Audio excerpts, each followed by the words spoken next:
Hello, everyone. My name is Dr. Amanda Hammond.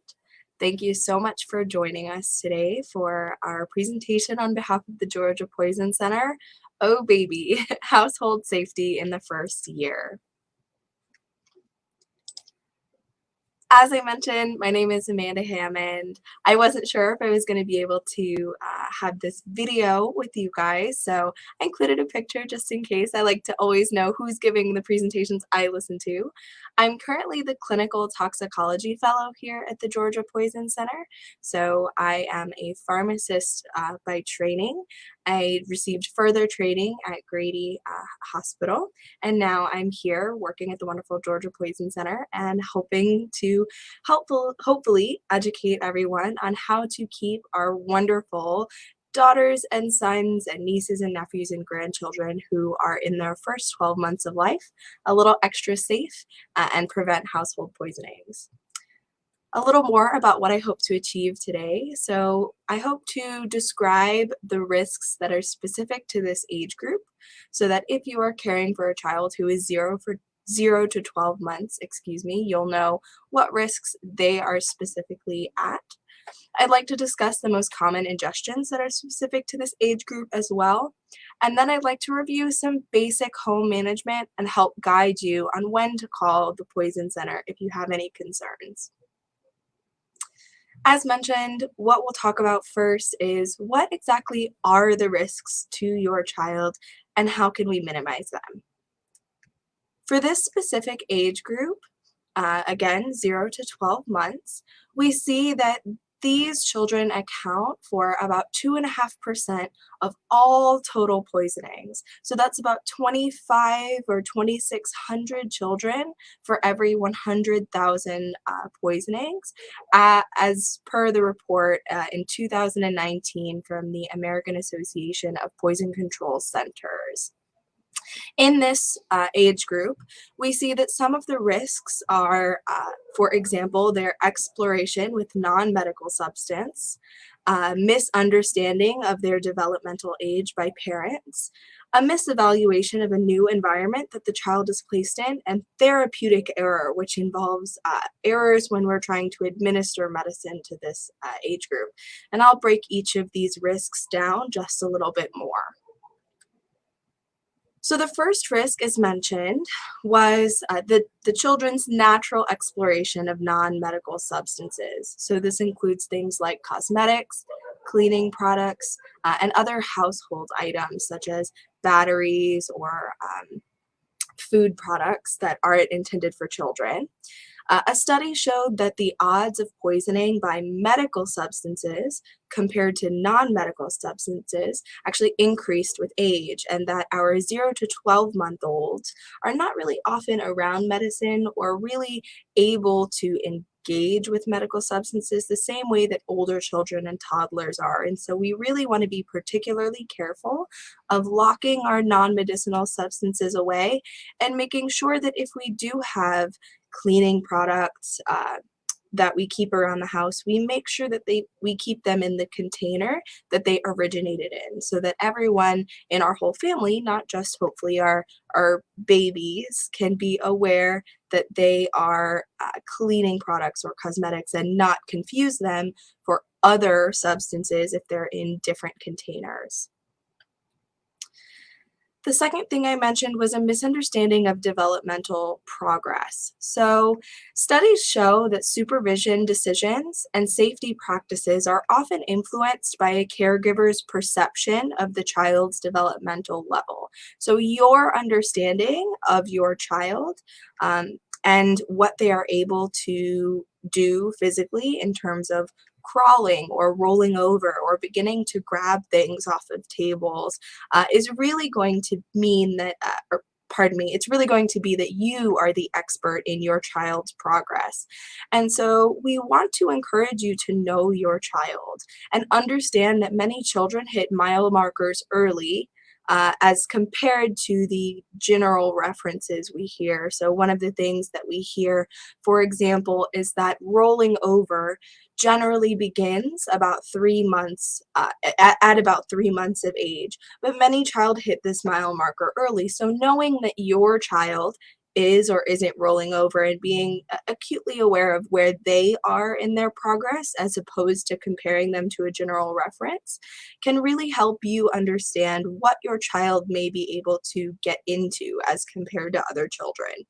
And then communicating this with other caregivers is also very important. So, for example, letting a babysitter or a family member who's watching your child know, they seem a little bit young, but actually, we're so excited. Little Johnny, was able to roll over last week. So we want to be careful and make sure that he's not anywhere he could fall or anywhere he could reach something because we know that our child can roll over. So providing that communication with anyone who's going to help be providing care for your child.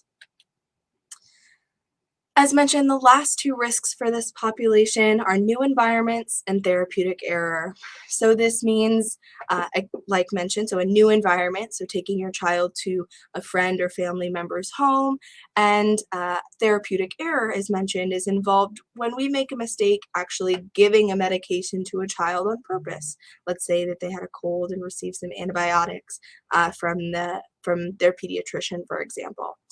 And so the advice that we have for these particular risks to mitigate those risks is to read the room and read the label. Reading the room means making sure that you assess and become aware of any new environment that you bring your child into. So for example, if you were to go to a friend or family member's house that doesn't have other 0 to 12 months old living there, checking in with the owner of that home about whether or not uh, medicinal products or cleaning products and other household products are kept safely away. And if they're not, helping to communicate about how to watch the child and make sure they're not getting into those substances. Now, reading the label is a little bit more complicated, so I have a few examples that we'll go through before we move on to the next part of the presentation. Reading the label, however, includes being careful and taking your time when reading a prescription or reading a medication instructions before you give it to your child. One of the most common mistakes we see with reading the label is instructions can be given in teaspoon and tablespoon, but which of these spoons actually is a tablespoon or a teaspoon? To be truthful, I'm not 100% sure, and a lot of people are not 100% sure. At home, we have all different kinds of spoons and different designs and different materials, and ultimately, they can all measure a teaspoon or a tablespoon a little bit differently.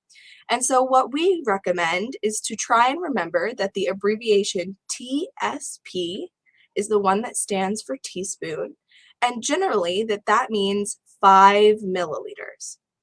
TBSP stands for tablespoon, and that generally means 15 milliliters. If you are consistent about measuring out 5 milliliters and 15 milliliters instead of measuring with spoons, perhaps you can use a syringe given to you by the pharmacist, or perhaps you can use the medication cups that come with a lot of childhood medications. Then you'll always be consistent and provide your child with the correct dose instead of an estimated dose by using a household spoon. Talking a little more about reading the label and reading syringes, we wanted to offer a couple more points of advice. So when reading syringes, always take your time and double check for zeros. Zeros can be a pretty big source of confusion, and so you always want to make sure that if there's a 1 and a 0 or a 2 and a 0, that hasn't accidentally, even though it looks like maybe 10 milliliters or 20 milliliters, you want to check for that decimal point and make sure that you understand where that 0 is. Is it a 10 or is it 1.0? Lastly, whenever you're drawing up a syringe, we want to make sure that you are reading the top edge of the stopper as it meets the line of the correct dose. So when I say top edge, we mean when you have the syringe oriented so that the numbers are upright the top end of the syringe. And we can go ahead and look at an example. So if these were our prescription instructions, you can see here that we have an example of paying attention to our zeros. So the 1.0 milliliters, as you can see, looks a little bit like 10, but when you look carefully, it's actually 1. Another thing that you want to pay attention to is the instructions of the units. So for example, this syringe is measuring in milliliters, and our instructions here give us a clear 1 milliliter. But we could confuse it with 5 milligrams. So again, always reading carefully and comparing our zeros and our units to the syringe that we're using.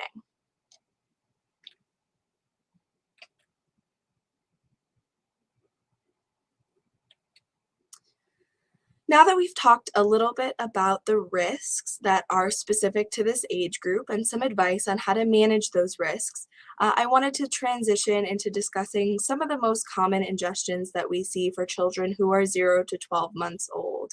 And just so you're aware, the list that I'm about to present to you is based on our very own data from here at the Georgia Poison Center. So this reflects all of the calls over the past 3 years that have been called to our center specifically and reflect the children of the state of Georgia. When we look at what is most common in this age group, we see children get into household cleaning products, cosmetics, and analgesics. So household cleaning products is where I'll start. Household cleaning products such as bathroom cleaners or window cleaners, bleach or Lysol or Windex, the things you see up on the screen, are generally acids and bases. So this means if they're ingested by your child, they're most likely to cause some pain or cause a little bit of damage to the skin around their hands and mouth. The good news is that often these household cleaning products are formulated in a specific way that makes them for household use. It means that they're often in a smaller amount of active chemical in a very dilute capacity. So if you are purchasing truly household cleaners from your grocery store or your local Walmart, the chances are that they are very dilute and a lot safer to keep in the home. That's why we call them household cleaning products. What this does not mean is if you happen to get cleaning products from a wholesaler, perhaps a restaurant depot or something like that, those products that you get from a wholesaler are much more concentrated, and the advice we're about to give does not apply to those products. Simply, the advice we're about to give applies to household cleaning products intended for use in the home. The good news about household cleaning products being more dilute and formulated in the capacity that they are is that it means if you witness your baby touching or handling the bottle, especially without a spill and without consuming anything from the bottle, they are likely very safe. Even small, even small touches or spills may irritate their skin, but it's likely not life-threatening. So if you find that your child has come in contact with one of these household cleaning products, go ahead and clean their skin gently with soap and water and watch for redness or swelling. And as long as none develops, it is generally likely that you'll be safe to stay at home. Now, if your child swallows anything less than an absolute taste of normal household cleaners, again, it's very unlikely to be life-threatening. However, if there's any concern regarding the amount that was consumed or whether or not you feel clear on whether or not the product was intended for household use, please feel free to call the Poison Center and we would be happy to guide you through those questions. Looking at our second most common ingestion, this is cosmetics.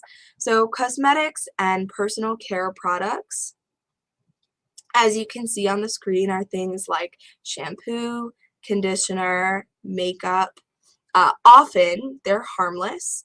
So for example, Desitin and white petrolatum are often exposures that we see here, kind of secondary to that baby laying on a changing table and those bottles or tubs being right within reach. Realistically, those Desitin and white petrolatum are potentially going to give your baby some tummy issues if they're ingested, but they very rarely require medical attention. One thing on the changing table that is a cosmetic and personal care product that we would want you to watch out for or potentially give us a call is if your baby gets into a talc baby powder. If talc baby powder is swallowed, it's relatively harmless. However, some of the problems lie in if it goes down the wrong pipe. So if your baby has some talc baby powder that goes into their lungs, if they are coughing or if um, they show any signs of wheezing, that could be particularly serious. So just to wrap up the points from that slide, things like Desitin and white petrolatum are particularly safe. And a talc baby powder should probably be kept off of the changing table to make sure that children aren't exposed to it or have the chance to consume it. More recently, cornstarch has sort of replaced talc as the active ingredient, and there's a lot better outcomes for accidental ingestion with those cornstarch baby powders. So that's also something that you can keep in mind when you're deciding which product to buy in store. As always, and as mentioned on the previous slide, if you ever have any questions, feel free to call the Poison Center. The final most common ingestion is analgesics. So these are essentially pain medications. The most common ones that we see around the home are generally our over-the-counter, so things like aspirin and acetaminophen. Realistically, if your 0 to 12-month-old gets into any medication that is intended for adults or that they were not supposed to take, please give us a call here at the Poison Center and we can guide you through making the best decision to keep your child as safe as possible.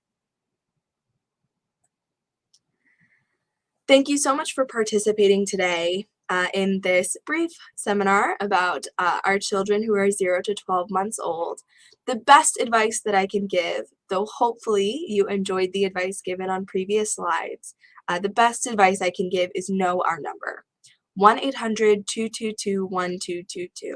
If you ever have any questions about something that your child has been exposed to, we are always here and happy to provide you with advice to keep you and your family members safe. At this time, I'll go ahead and open up the floor to questions. You can go ahead and put them in the chat box if you have them. Otherwise, we will go ahead and close out this webinar shortly and hope that everyone has a fantastic rest of your Wednesday.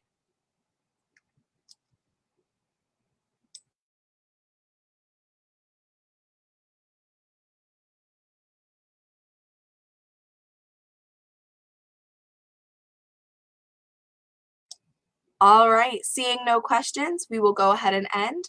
I hope everyone has a wonderful day. Thank you so much for participating.